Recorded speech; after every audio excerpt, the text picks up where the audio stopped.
अस्सलामुअलैकुम, welcome back to my channel. कैसे हैं आप? अल्हम्दुलिल्लाह मैं ठीक हूँ। उम्मीद करती हूँ आप भी ठीक होंगे। तो ये कल सुबह का वीडियो है। बच्चे जो है ना वो स्कूल के लिए तैयार हो रहे थे, उनको मैं यूनिफॉर्म वगैरह दे के आ गई थी और किचन में मैं बना रही हूँ उनके लिए लंच बॉक्स। और लंच बॉक्स में मैं ईमान के लिए ये सादा सैंडविच और मुबीन के लिए ये टोस्ट वाला जो सैंडविच होता है ना, वो मैं बना रही थी। क्योंकि इन दोनों की डिफरेंट फरमाइश थी। मुबीन ने कहा कि मम्मा मुझे ऐसे ऐसे करके ना, मुझे एग नहीं डाल के देना, जस्ट केचप और मेयोनीज़ लगा के और आलू डाल के ना, तो मशीन में डाल के ना मुझे फिर वो बना के दें। तो ईमान ने कहा कि मम्मा मुझे मशीन में नहीं सैंडविच चाहिए, मुझे सिर्फ अंडा फ्राई करके नमक मिर्च डाल के तो फिर ना वो ऐसे ऐसे करके बना दे। मतलब कि दोनों ने जिस तरह बताया ना उसी तरह मैंने फिर इनका लंच बॉक्स बना दिया। मैं किचन में इनका लंच बॉक्स तैयार कर रही थी और रूम में बच्चे जो हैं वो रेडी हो रहे थे। मैं उनको यूनिफॉर्म, सॉक्स, शूज़ वगैरह मतलब सब कुछ जो इन्हें स्कूल से रिलेटेड चाहिए थी चीज़ें, वो मैं सारी दे आई थी ताकि ये तसल्ली से तैयार हो जाएं और मैं किचन में जल्दी से इनका ना लंच बना लूँ। तो इनके ना लंच बॉक्स बनाने के बाद फिर जो लास्ट फाइनल काम होता है मुबीन के टाई और बेल्ट लगाना और ईमान का दुपट्टा सेट करना और पोनी करना। तो वो फिर अब बच्चे मतलब इतना का काम कर लेते हैं कि मेरा काफ़ी ना कम काम जो होता है ना वो रह जाता है इनको इनकी तैयारी में। यहाँ पे लंच बॉक्स तैयार करके वो मैंने डाल दिए थे इनके बैग्स में और कमरे में आई थी। यहाँ पे ईमान और मुबीन जो है ना वो लोशन लगाने में थोड़ा सा हेजिटेश होते हैं। तो फिर मैंने इन दोनों के, मुबीन के भी खुद लगा देती हूँ और ईमान को भी कहती हूँ कि ये लोशन लगा लो। ये मैंने घर में ही बनाया है, लीमू, अरके गुलाब और ग्लिसरीन डाल के। ये सर्दियों में आपको पता है बहुत ही बेस्ट रहता है। जितने मर्ज़ी बाज़ार के लोशन मंगवा लें, मेरा नहीं ख्याल कि इससे बेहतर कोई होगा, और सस्ता भी होता है। तो इसलिए मैं तो हर सर्दियों में घर में बना के रखती हूँ और स्कूल जाते वक्त भी बच्चों को कहती हूँ कि लगाएं और रात को भी। तो बल्कि बच्चे नहीं लगाते, मैं खुद इंसिस्ट करके इनके लगा देती हूँ। तो बच्चे यहाँ पे चले गए थे स्कूल और उसके बाद फिर मैंने रूम की जो चीज़ें थी वो सेट की, झाड़ू पोछा पूरे घर में लगा लिया। वीडियो इसलिए लंबी नहीं बनाई क्योंकि मुझे आज ना बहुत ज़्यादा काम थे। तो बस फटाफट मेरे से थोड़ी सी वीडियो जितनी शूट हुई मैंने कर ली। तो उसके बाद आटा नहीं था तो मैंने फिर कहा कि चलें सबसे पहले मैं आटा गूंद लेती हूँ। मेरे बस नाश्ते के लिए एक ना पराठे का आटा पड़ा हुआ था। तो फिर मैंने कहा कि चले मैं ना पहले आटा गूंद लेती हूँ और उसके बाद जो है ना फिर मैं बनाऊंगी अपने लिए नाश्ता। तो यहाँ पे बच्चे भी स्कूल जा चुके थे, आटा भी गूंज चुका था और माशाल्लाह सफाई भी सारी हो गई थी। तो मैंने कहा चले ना, सालन तो कोई नहीं था, तो ये मूलियों का मिक्सचर पड़ा हुआ था। तो मैंने फिर मूली का ही पराठा जो है ना वो मैंने कहा चले मैं भी चाय के साथ मूली का पराठा खा लेती हूँ।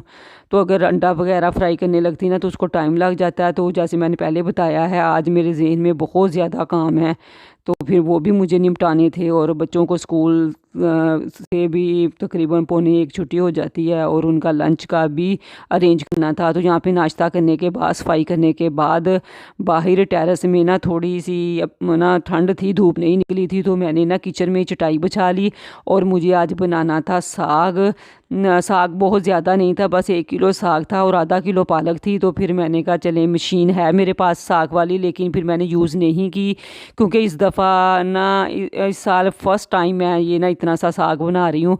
वरना पिछले साल तो एक दफ़ा भी मुझे बनाने की ज़रूरत नहीं पड़ी। मुझे अम्मी के घर मेरा चक्कर लगा था तो वहीं से मैं ले आई थी। तो फिर उसके बाद भी पूरा साल मैंने जो है ना सर्दियों के मौसम में साग बिल्कुल भी नहीं बनाया। तो इसलिए मशीन भी मैंने नहीं निकाली।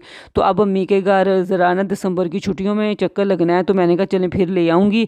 तो अब थोड़ा सा मेरा ना बहुत ज़्यादा दिल कर रहा था, तो मैंने कहा चले मैं बना लेती हूँ।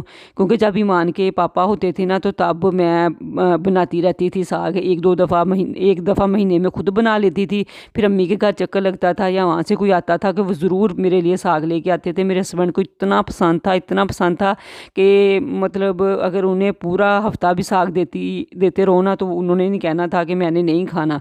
तो मतलब इतना वो पसंद करते थे। तो इसलिए फिर अम्मी को भी पता था, वो भी आए भगाए भेजती रहती थी, या जब मैं जाती थी बना के रखती थी कि चलो ना ये ले जाएगी।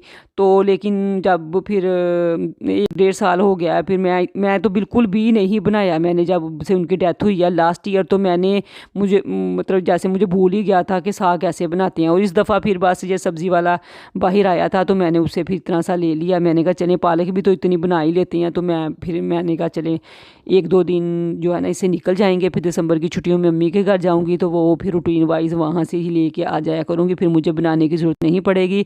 तो यहाँ पे फटाफट साग और पालक काट के सारी चीज़ें नमक मिर्च डाल के तो मैंने इसे चढ़ा दिया चूल्हे पे।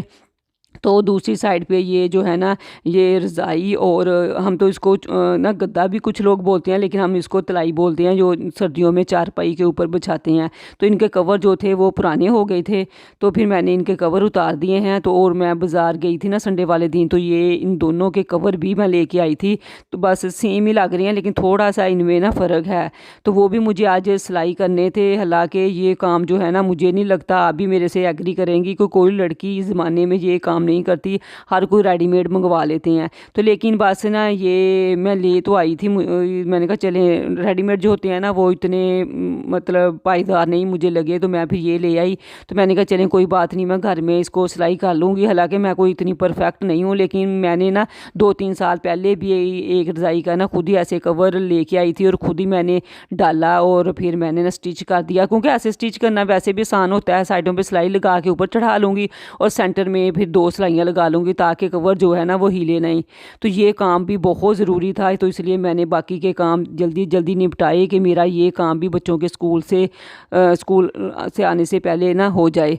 तो फिर साग भी पक रहा था, तो फिर मेरा बाकी काम भी हो गए थे। तो मैंने फिर टेरेस में, तब तक धूप भी आ गई थी, तो फिर मैं ना टेरेस में मैंने चारपाई सॉरी चटाई बिछा दी और वहीं पे मैं मशीन ले गई। और अल्हम्दुलिल्लाह मशीन सिलाई का जितना भी 99% काम है ना वो मैं खुद ही कर लेती हूँ। इवन के ये रज़ाइयों के कवर वगैरह चढ़ाना, इनको सिलाई करना, ये भी हालांकि कोई मैंने शादी से पहले कुछ भी मुझे काम नहीं आता था। मुझे तो आप यकीन करें अंडा भी सही तरह से फ्राई करना नहीं आता था। बस जब जिम्मेदारियाँ पड़ी तो आहिस्ता आहिस्ता अल्हम्दुलिल्लाह अब 100% हर काम में परफेक्ट हो गई हूँ। तो यहाँ पे फिर ना साग रखते और बाकी के काम करते काफ़ी देर हो गई थी। फिर मैंने कहा रज़ाइयों के जो कवर है ना वो तो शायद ना आए सिले, साग दरमियान में फिर साग भी को भी घोटा लगाना था, उसको तड़का लगाना, बच्चों ने भी आ जाना था। तो फिर मैंने ना यहाँ पे ईमान और मुबीन के सूट पे बटन लगाने थे और ईमान के ये जो बाजू थे ना हाफ स्लीव, मैंने आपको पिछली वीडियो में भी बताया था, मैं इसका कपड़ा लेके आई थी। तो ये बाजू जो थे वो मुझे लगाने थे। तो यहाँ पे फिर फटाफट मैंने बाजू लगाए और मुबीन के ये देखें वाले माशाल्लाह ना सेम कलर का कपड़ा भी मुझे मिल गया था और कलर भी, हालांकि ऐसे कम ही चांस होता है कि सेम सेम मिल जाए। तो फिर मैंने फ़्राक के लगा लिए बाजू और फिर साथ ही मुबीन का जो शर्ट थी उसको लगा लिए मैंने बटन, क्योंकि सुबह फ्राइडे है तो इन्होंने पहनना था। तो यहाँ पे इतनी देर में साग जो है वो भी रेडी हो गया था। माशाल्लाह साग बहुत अच्छी तरह घुल चुका था, इतना घोटा लगाने की ज़रूरत भी नहीं मुझे पड़ी। तो फिर मैंने ना साग को लगाया, घोटा लगाने के बाद मैंने इसका तड़का तैयार किया। तो तड़के में मैंने घी इसलिए नहीं डाला क्योंकि जब भी मैं सर्व करूँगी ना हम खाने लगेंगे तो फिर हम देसी घी इसमें डाल लेंगे। तो बार बार जो है ना वो मैं फिर तड़का नहीं लगाती, क्योंकि साग भी कुछ कम था। तो जितना भी था मैंने सारे को तड़का लगा लिया और 2 दिन मैंने कहा चले निकल जाएंगे, अगर बच्चे नहीं खाएंगे उन्हें कुछ और बना दूंगी। तो यहाँ पे ईमान और मुबीन और मैं ना ये मकई की रोटी बहुत शौक से खाते हैं। तो फिर मैंने कहा चले ना साथ मकई की रोटियाँ बना लेती हूँ, ये भी मेरे हस्बैंड को बहुत पसंद है। तो मतलब ना हर काम में जब इंसान नहीं होता ना तो हर काम में उसका खाना पीना उठना बैठना ना याद आ जाता है। इसलिए जब भी मैं कोई खाना बनाती हूँ तो मुझे याद आ जाता है ईमान के पापा को ये पसंद था। जब कोई काम करती हूँ जब मतलब ना हर वीडियो में मेरे से ना मेरे मुंह से उनकी कोई ना कोई बात निकल आती है कि ये उन्हें पसंद था, ये खाते थे, ये चीज़ नहीं खाते थे। तो यहाँ पे फिर मकई का आटा जो है वो भी गूंद लिया और माशाल्लाह अल्हम्दुलिल्लाह मैं मकई की रोटी भी बहुत ही ज़बरदस्त बना लेती हूँ। ऐसे शोपर रख के तो उसके ऊपर हाथों से ही उसको बड़ी सारी रोटी बना ली और फिर ना तवे पे ऑयल डाल के, तो ये देखिए दूसरी रोटी जितनी मैं ना ये मकई की रोटी भी जो है ना वो माशाल्लाह मैं बहुत अच्छी बना लेती हूँ। और आटा अगर अच्छा गूंदा जाए ना नीम गर्म पानी से तो रोटी जो है वो बनाना कोई मुश्किल नहीं है। हाँ हाथ से बनाना बहुत एक माहिर वाला काम है, लेकिन ऐसे ना शोपर रख के उसको शोपर को घी लगा के तो फिर तो मुझे नहीं लगता कोई मुश्किल काम है। तो माशाल्लाह मैं बहुत ही अच्छी रोटियाँ बना लेती हूँ। मेरी फैमिली में किसी को इतनी अच्छी नहीं आती होगी जितनी अच्छी जो है ना रोटी मैं बना लेती हूँ। तो यहाँ पे फिर मैंने 3 रोटियाँ बनाई, एक अपनी ईमान की मुबीन की, बच्चे भी आ गए थे, उन्होंने वो कर रहे थे यूनिफॉर्म चेंज। तो यहाँ पे फटाफट मैंने लगा दिया उनके लिए खाना।